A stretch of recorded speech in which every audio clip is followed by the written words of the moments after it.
पुण्यात्माओं इस अमर कथा में अरुचि ना करना है।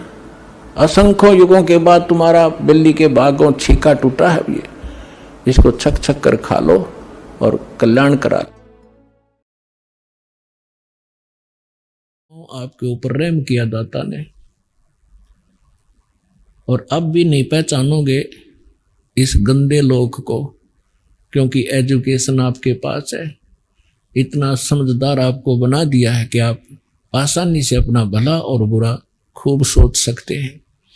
और सदग्रंथों में प्रमाण परमात्मा की ये दास आपके रूबरू कर ही रहा है, जो आज तक के ऋषि महर्षि मंडलेश्वरों को ये नहीं प्राप्त हुए। तो सबसे पहले केवल परमात्मा थे, सत्य पुरुष थे, अविनाशी परमात्मा कबीर भगवान थे। उस परमेश्वर का ओरिजिनल नाम जो है कबीर देव है। वेदों में उसे कबीर देव कहते हैं, और हम अपनी मातृभाषा में उसे कबीर कहने लगे। कबीर देव माने साहब परमेश्वर। और कुरान शरीफ के अंदर उसी परमात्मा को अल्लाह कबीर कहते हैं। अल्लाह अकबर, अकबीर ये अपभ्रंश शब्द है। अल्लाह कबीर है। अल्लाह माने परमात्मा, साहब कबीर माने कबीर। ऐसे ही उस परमात्मा ने सबसे पहले ऊपर का अकय लोक रचा, जिसको अनामी लोक भी कहते हैं। और उसके पश्चात परमात्मा ने नीचे के 3 लोक और रचे, और प्रत्येक लोक में परमेश्वर ने अपने ही भिन्न भिन्न रूप बनाए। और प्रत्येक लोक के अंदर एक बहुत बड़ा गुम्बद है, बहुत बड़ा सुंदर एक मंदिर नुमा स्थान है। उसके बीच में परमात्मा ने अपना तख्त बनाया है, सिंहासन बनाया है, उसके ऊपर वो विराजमान है। सिर पे मुकुट है, ऊपर श्वेत छत्र है, और परमात्मा के प्रत्येक लोक में परमात्मा की बॉडी का जो लाइट है, परमात्मा के शरीर का जो शरीर प्रकाश है, उसमें प्रत्येक लोक में अंतर है।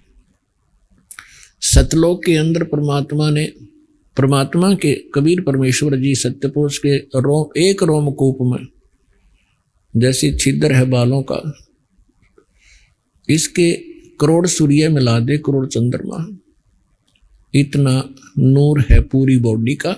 यानी एक रोमकूप का इतना है तो पूरी बॉडी का कितना होगा, ये हिसाब लगाएं। और उसके बाद ऊपर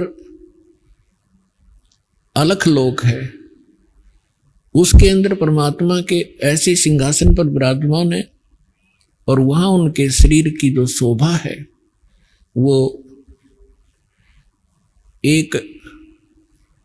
एक रोमकूप में अरब सूर्य और इतने ही चंद्रमा दोनों मिला दे तो भी परमात्मा के एक रोमकूप की जो रोशनी है वो तेज है। उसके बाद अगम लोक है। अगम लोक के अंदर परमात्मा के एक रोमकूप की रोशनी खरब सूर्य के तुल्य है। एक रोमकूप की सारी बॉडी की कितनी होगी आप हिसाब लगाएं। उसके बाद जो अकय लोक में परमात्मा विराजमान है, तो उनके एक रोमकूप की जो रोशनी है शंख सूर्य, नील पद्म शंख सूर्य जितने प्रकाश है। सतलोक के अंदर परमात्मा ने सबसे पहले सृष्टि रचना की है। परमेश्वर कबीर जी ने आदरणीय धर्मदास साहिब जी को बताया, तो वो ज्ञानदास अपने शब्दों में आपके रूबरू करेगा। सबसे पहले परमात्मा ने एक वचन से 16 द्वीपों की रचना की सत्यलोक में, और फिर परमेश्वर ने अपने वचन से 16 सुत उत्पन्न किए, 16 पुत्र। प्रत्येक को एक एक द्वीप में रहने का आदेश दिया। कुछ समय उपरांत परमात्मा ने अपने उन्हीं 16 उत्पन्न पुत्रों में से, जिनमें से एक अचिंत है, उसका नाम अचिंत है, उससे कहा कि आप सृष्टि रचना करें। और परमात्मा ने उसको शक्ति दे दी, वचन दे दिया, आशीर्वाद दे दी। अचिंत ने अपने वचन से अक्षर पुरुष की उत्पत्ति की और परमात्मा ने उन्हीं प्रत्येक द्वीप में एक मान सरोवर की रचना की। उस सतलोक के अंदर एक मान सरोवर की रचना भी उन द्वीपों के साथ ही की। और छोटे छोटे सरोवर तो सभी लोकों द्वीपों में बनाए ही जाते हैं। तो अक्षर पुरुष स्नान करने के लिए उस मानसरोवर में चले गए। तो पुण्यात्मा वहां श्वासों से शरीर नहीं है, तो वहां जाकर के उसने पहले स्नान किया, फिर उस शीतल जल के अंदर आनंद से लेट गए। निंद्रा आ गई, काफी समय तक वो बाहर नहीं आए। अचिंत ने परमेश्वर से कहा कि परमात्मा अक्षर पुरुष उठ नहीं रहा है और मैं सृष्टि रचने में हेल्पलेस हूं, विवश हूं, जब तक वो सरोवर से बाहर नहीं आएगा। तब परमात्मा ने कहा कि बेटा, मैंने आपको इसलिए ये सृष्टि रचने के लिए कहा था और मुझे मालूम था कि आप नहीं कर सकते, लेकिन बीच में आपके कर्म बिगड़ जाते, आप सभी अपनी महिमा की भूख में कहीं गड़बड़ ना कर देते। इसलिए समर्थ का काम समर्थ ही कर सकता है, आगे से सावधान रहना पुत्र। यानी इस झटके से उन सभी जितने भी पुत्र थे जब तक उत्पन्न हुए थे, उन सभी को ये एक अच्छा लेसन प्राप्त हुआ। उसके बाद परमात्मा ने क्या किया, उसी सरोवर से थोड़ा सा अमृत लिया, अपने वचन से एक अंडा बना दिया। अंडे में अपने ही बॉडी से, शरीर से, वचन से एक आत्मा उसमें प्रवेश कर दी और उस अंडे को उस सरोवर में छोड़ दिया। अंडा गड़गड़ करता हुआ जा रहा था, काफी विशाल अंडा बना दिया। एक तो पुण्यात्माओं, भक्ति मार्ग के अंदर, अध्यात्म मार्ग में आप अपने विज्ञान को मत अड़ाना, क्योंकि अध्यात्म मार्ग में कोई इम्पॉसिबल चीज नहीं होती। हमारी बुद्धि उसको ग्रहण नहीं कर पाती, वो हमारी कमजोरी है। इसलिए कोई भी ज्ञान दास आपको बतावे वो गॉड गिवन है। आप बालक हैं, आपकी बुद्धि नहीं कैच करे तो उसको नकारा ना करना, स्वीकार करना। अब जो ही वो अंडा नीचे को जा रहा था, अक्षर पुरुष की निंद्रा भंग होगी। जैसे कोई किसी को अधूरी निंद्रा से जगा दे किसी कारण से भी, तो उसको थोड़ा सा क्रोध होता है। इसी शोर आवाज से वो जागा और क्रोध से देखा कि किसने मेरी निंद्रा भंग करी। वो कोप अंडे में प्रवेश हुआ, जिस कारण उस कोप से अंडा फट गया। उसमें से ये ज्योत निरंजन सर पुरुष निकला। परमेश्वर ने कहा कि तुम दोनों बाहर आओ और अचिंत के द्वीप में चले जाओ। अक्षर पुरुष और सर पुरुष ये दोनों आज्ञा का पालन करके अचिंत के द्वीप में चले गए। उसके बाद परमेश्वर सत्य पुरुष ने, कबीर जी ने अपने वचन से हम सभी आत्माओं की रचना की और हमारे लिए सबके अलग अलग महल बनाए, सुंदर द्वीप बनाए, बहुत लंबे चौड़े, और पूरे सतलोक को सदाबहार वृक्षों से युक्त कर दिया।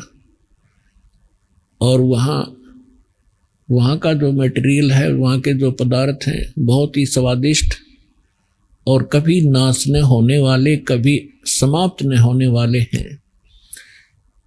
फिर क्या हुआ, कुछ दिनों के बाद इस ज्योत निरंजन के अंदर एक खरपतवार पैदा हुआ, खुरापात। इसने क्या विचार किया कि हम 3 जने एक द्वीप में रह रहे हैं और सभी जितने हमारे भाई हैं वो अन्य भिन्न भिन्न द्वीपों में रह रहे हैं। तो उसने क्या अपनी बुद्धि से सोचा, उसने तप शुरू किया। जब 70 युग तक तप कर लिया, तब परमात्मा ने पूछा कि ज्योत निरंजन आप क्यों तपस्या कर रहे हो, किस चीज की आवश्यकता है तुझे। ज्योत निरंजन ने यानी सरपुरुष ने कहा कि प्रभु पिताजी, ये द्वीप मेरे लिए थोड़ा स्थान है, मुझे अलग स्थान दीजिए। तो परमेश्वर ने उनको 21 ब्रह्मांड दे दिए। जैसे एक धनी पिता अपने पुत्र को अलग से 21 यानी कुछ प्लाट दे देवे, ऐसे समझो। उन 21 ब्रह्मांड को पाकर के ये बड़ा प्रसन्न हुआ। उन प्लाटों को देख देख कर फूला नहीं समावे। फिर इसके मन में आया कि इसमें कुछ रचना भी करूं। उसके लिए फिर ये भिखारी, इसने फिर से तपस्या की। जब 70 युग दूसरी बार तपस्या कर चुका, तब परमेश्वर ने पूछा कि क्या मांगता है अब तू, जो मांग रहा था तुझे दे दिया। तब इसने कहा कि परमात्मा है पिता, कुछ सृष्टि रचने की सामग्री प्रदान करें ताकि मैं कुछ रचना करूं। तब परमेश्वर ने, कबीर भगवान ने इसको 5 तत्व और 3 गुण दे दिए। अगले बेटा तू खेल खिलौनों से। इसने ये 21 ब्रह्मांड परमात्मा ने सतलोक के एक कोने में बाहर कर दे दिए इसको। जैसे एक अपनी राजधानी दिल्ली है, एक तो मेन बाजार आदि का स्थान है, एक बाह्य दिल्ली जिसमें विलेज क्षेत्र आता, गांव का ग्रामीण क्षेत्र है। ऐसे इसको बाहर की तरफ 21 प्लाट दे दिए। फिर इसने सोचा कि इसमें कुछ जीव हों, कंस्ट्रक्शन भी कर ली और अकेले का मन नहीं लगता, कुछ आत्मा प्राप्त करूं। और पुण्यात्माओं, हम क्यों फंसे यहां, हमने क्या गलती करी। जब ये तपस्या कर रहा था, कभी इस पैर, एक पैर पे खड़ा होता था, कभी दूसरे पे खड़ा होता था। हम इसकी इन अदाओं पर फिदा हो गए और हम परमात्मा को भूलकर जो सर्व सुख हमें दे रहा था, इस पर आसक्त हो गए। और पुण्यात्माओं, ये रोग आज भी हमारे अंदर विद्यमान है, जिस रोग से हम मार खा चुके हैं। जैसे एक हीरो या हीरोइन अपनी रोजी रोटी के लिए अटपट करते हैं, वो चटक मटक करते हैं, कलाबाजी करते हैं। और ये भोले बच्चे, युवा वर्ग, उनका ड्रामा देख के, उनकी एक्टिंग देख करके उन पर आसक्त हो जाते हैं। ये मेरा फेवरेट हीरो है, ये मेरी फेवरेट हीरोइन है। तो यह बुद्धि हमारी वहां से चली थी, बुद्धि भ्रष्ट हुए। अब यहाँ कोई बरवाला में आ जावे कोई अभिनेता, इन जवान बच्चों को देखे उड़ा कितनी भीड़ लग जाएगी। और 1 किलोमीटर खड़े खड़े देखेंगे, देखो खड़ा स्टेज पर वह खड़ी, और लेना एक ना देने दे, धक्के खा के आ जाए। वो अपनी रोजी रोटी के लिए बकवाद करते हैं और ये उनके आसक्त हो गए। तो ये रोग हमारा वहां से लगा था। तो उस समय हम अपने मालिक ने भूल गए, इसकी तरफ देख बहुत आसक्त हो गए। परमेश्वर ने बहुत बार आकाशवाणी की कि बच्चों तुम मस्त रहो, इसकी क्रिया पर ध्यान ना दें। हम ऊपर से तो सावधान हो गए पिता की आकाशवाणी सुनकर, लेकिन अंदर से उसके प्रति हमारी कसक विशेष बनी रही। वो अंतर्यामी है, वो जान गए कि ये प्राणी अब यहां रहने के योग्य नहीं। जो उस ज्योत निरंजन की रेंज में थे और जो उसको देख रहे थे वो सभी आसक्त हो गए और असंख्यों।